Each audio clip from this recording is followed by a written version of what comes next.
بخاری مسلم کی روایت کہ اگر وہ گزرنے والا جانتا کہ نمازی کے آگے سے گزرنے میں کتنا گناہ ہوتا تو 40 رکا رہتا.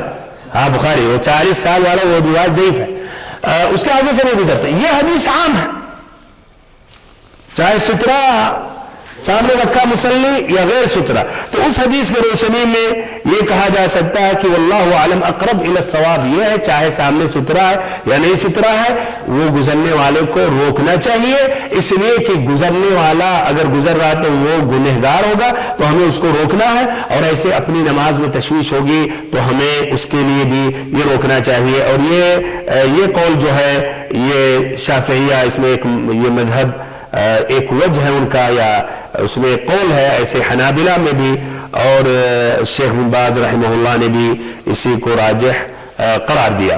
بہرحال یہ تیسرا فائدہ رہا. تو خلاصہ کلام تیسرے کا یہ ہے، خلاصہ کلام کہ سامنے سترا ہو یا نہیں ہو، گزرنے والے کو روکنا چاہیے. چوتھا فائدہ، چوتھا سبق اس حدیث سے یہ ہے کہ نماز کے اندر، نماز کے متعلق جس میں ضرورت ہے، نماز کی اس میں مصلحت ہے، تو ایسی حرکت آپ ایسے حرکات کر سکتے ہیں. اس کے لیے کہاں سے لیا گیا ہے فائدہ؟ کہاں سے لیا گیا ہے کہ ضرورت کو تو اتنی حرکت کر سکتے ہیں؟ روکنے کا. اگر کوئی گزرا تو اس کو روکا جائے، اور اگر نہیں مان رہا تو اس کو دھکا دے، تو یہ حرکت ہے یا نہیں؟ لیکن ضرورت کے تحت یا نماز کی مصلحت ہے تو ایسی یا اتنی حرکت کی اجازت دی گئی ہے اور یہ جائز ہے. نمبر 5، اور یہ فائدہ حقیقت میں بہت سے حدیثوں میں، یا بابو کتاب الصلاۃ کی تقریباً ہر حدیث سے فائدہ آپ اخذ کر سکتے ہیں. وہ کیا ہے؟ نماز کی اہمیت، نماز کی فضیلت، اور نماز کا جو اونچا مقام اور رتبہ ہے اسلام میں، یہ ظاہر ہوتا ہے. وہ کس طرح، کہاں سے لیا گیا ہے نماز کی اہمیت، نماز کی عظمت؟ اس حدیث سے. اچھا، ہاں، وجہ استدلال، کہاں سے استدلال کیا جا رہا ہے؟ استدلال کیا جا رہا ہے کہ یہ نمازی کا احترام کرنا چاہیے، اور کسی کے لیے جائز رہے کہ اس کے آگے سے گزرے، اور اگر کوئی گزر رہا ہے تو اس کو شریعت اجازت دے رہی کہ روکے تاکہ اس کی نماز میں تشویش نہ ہو. تو نماز کی اہمیت دیکھیں. اب اس طرح آپ یہ سمجھنے کی کوشش کریں کہ ہمارے وہ بھائی جو مسجدوں سے گزرتے نماز کے ٹائم پر، اور گاڑی کی آواز، میوزک، گانے پہ اتنا اونچی آواز میں سب کو سناتے ہوئے جا رہے ہیں، کس قدر یعنی ان کے اندر ایک جرأت ہے، اور اسلام کی اس میں وہ مخالفت کر رہے ہیں، اور ایسے ہی اللہ کا خوف ان کے دل میں نہیں. یا ایسے ہمارے وہ بھائی جو موبائل میں میوزک ہوتی ہے اور جب گھنٹی بجنے لگتی ہے تو وہ بند نہیں کرتے ہیں، یا ایسے رکھنا ہی ایک جرم ہے، کیوں رکھتے ہیں ایسا؟ اس سے دیکھیں اندازہ لگا. یا ایسے ہی جو مسجدیں بھائی وہ دکانوں سے قریب ہوتی، بہت سی دکانوں میں نماز کے ٹائم بھی وہی پورا کبھی گانا لگائے ہوئے ہیں، کبھی اور بھی ایسے اس میں ٹی وی زور زور سے چلا رہے ہیں. یہ سب کو حقیقت میں اس طرح متنبہ ہونا چاہیے، ڈرنا چاہیے. چھٹا فائدہ اور آخری فائدہ یہ ہے کہ اس حدیث کی روشنی میں بات واضح ہوئی کہ مصلی نمازی کے لیے مستحب ہے، اور کچھ اہل علم نے کہا کہ واجب ہے کہ اپنے سامنے سترا رکھے، نماز چاہے فرض ہو یا نفل ہو. ایسے ہی نمازی چاہے امام ہو یا نمازی چاہے امام ہو یا منفرد ہو، نمازی یا تو امام ہو یا منفرد ہو، تو سترے کا اہتمام کرنا چاہیے. اور سے سنو بھائیو، نماز چاہے فرض ہو یا نفل ہو، نمازی چاہے منفرد ہو یا امام ہو، لیکن اگر مقتدی ہے تو کیا تو اس کے حق میں یہ مسنون نہیں ہے کہ سترا کا اہتمام کرے. کیوں؟ اس لیے کہ یہ غیر ثابت ہے، یا اس کا ذکر نہیں آیا حدیثوں میں. نمبر 2، اس لیے کہ امام کا سترا پیچھے والوں کے لیے بھی سترا ہے. ایسے ہی کچھ اہل علم نے ذکر کیا، جس طرح کہ ابن بطال، ابن حزم، القاضی عیاض نے، کہ اس مسئلے میں اجماع ہے اہل علم کا کہ مقتدی کو تکلف نہیں کرنا چاہیے سترا کے لیے. اس سے مراد کیا؟ تو تکلف نہیں کرنا چاہیے. بمعنی اگر آگے آ گیا ویسے ہی سترا تو پھر وہ قصدن نہیں کیا تو چلیے اچھی بات ہے بغیر قصد، لیکن اس کے لیے اب کوشش کریں یہاں سترا نہیں ہے اس طرف چلا جائے، انتظار کرے کچھ لوگ ہو رہا ہے تاکہ مثلا سامنے ستون کے سامنے بالضبط آ جائے شاید سترا، تو یہ تکلف میں داخل ہے، اس کی ضرورت نہیں ہے۔ اور حدیثوں سے وہ حدیث بار بار ذکر آئی، کون سی حدیث؟ ہاں وہ صحابی رسول جو آئے اور گدھے سے کچھ صف سے گزرے، ابن عباس رضی اللہ عنہما، اور آپ صلی اللہ علیہ وسلم مینا میں تھے اور آپ نماز پڑھا رہے تھے اور یہ کچھ صف میں داخل ہوئے اور بعد میں کسی نے انکار نہیں کیا۔ اس کی وجہ کیا ہے کہ نبی صلی اللہ علیہ وسلم جو امام تھے، آپ کا سترہ باقی لوگوں کے لیے کافی ہے۔ اور یہ بھی بات بار بار آئی کہ اگر آپ نماز پڑھ رہے ہیں اور امام یعنی مقتدی ہے اور آپ کے سب سے کوئی گزر رہا ہے، اور اکثر یہ ہوتا ہے مکہ مدینہ میں یا بڑی بڑی مسجدوں میں، تو کیا رہے روکیں گے آپ اس حدیث پر عمل کرتے ہوئے کہ وہ شیطان ہے؟ نہیں، ادھر اس کو آپ شیطان نہیں کہہ سکتے ہیں۔ اگر آپ نے روکا تو ادھر ہے کہ آپ یہ جہالت یا نا علمی یا کم علمی کی یہ علامت ہے، تو ادھر اس کو جانے دیں، ادھر یہ تشویش میں داخل نہیں ہے، بلکہ امام کے آگے سے کوئی گزرے گا تب روکنا چاہیے، یا منفرد ہے تب اس کو روکنا چاہیے۔ اس طرح اس حدیث کے متعلق بات مکمل ہوگی۔ ویسے حقیقت میں اور بھی کئی فائدے ہیں لیکن وہ سابقہ حدیثوں میں گزر چکا، لیکن ایک فائدہ اضافی فائدہ ذکر کر کے بات ختم کر رہا ہوں۔ کیا جائز ہے کسی انسان کو ہم کہیں کہ شیطان ہے اگر اس نے ایسا کام کیا جو اسلام کی اس میں مخالفت ہے؟ کیا کہہ سکتے کہ شیطان ہے؟ کہہ سکتے، دلیل کیا ہے؟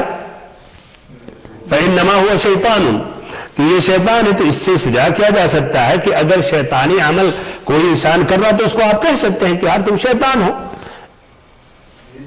اگر مصلحت سمجھانے کے لیے مثلا یا یہ شیطانی عمل ہے یا جو ایسا کام کر رہا ہے وہ شیطان ہے، تو یہ کہنا جائز ہے، یہ لفظ استعمال کرنا۔ اس طرح اور بھی فائدے ہیں جو حقیقت میں سابقہ حدیثوں میں وہ فائدے گزر چکے، اسی لیے پھر دہرانے کی ضرورت نہیں۔ انشاءاللہ آئندہ حدیث میں یا آئندہ ملاقات میں کوشش کیا جائے گا 2 ملاقاتوں میں یہ باب مکمل کیا جائے، اس کے بعد پھر ایک نیا باب انشاءاللہ شروع ہوگا، وہ ذکر کروں گا۔ اللہ تعالیٰ سے اخیر میں دعا کرتا ہوں کہ اللہ تعالیٰ ہم سبھی کو علم نافع عطا کرے اور ہم سبھی کو صراط مستقیم پر چلائے۔ وصلی اللہ وسلم وبارک علی عبدک ورسولک محمد۔